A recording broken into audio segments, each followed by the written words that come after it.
জাপানে বাত ব্যাধির জন্য বিভিন্ন ধরনের স্যুপ খায়, আর আমরা খাচ্ছি পেইন কিলার।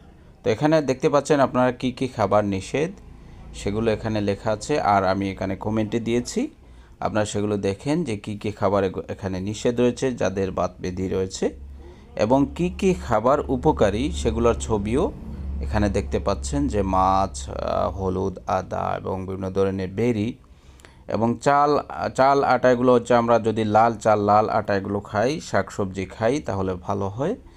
তারপরে এখানে অলিভ অয়েল দেখতে পাচ্ছেন, তারপরে বাদাম, ঘি, তবে ঘি দিয়ে রান্না করার জিনিস না, আমরা সরাসরি ঘি মাখিয়ে খাবো। তারপর হচ্ছে এখানে রসুন দেখা যাচ্ছে। তো এভাবে অসংখ্য ভেষজ রয়েছে যেগুলো আপনারা এখানে দেখতে পাচ্ছেন, অ্যালোভেরা, হলুদ, অশ্বগন্ধা, এভাবে অসংখ্য ভেষজ যেগুলো হচ্ছে আমাদের ইউনানি আয়ুর্বেদে রয়েছে।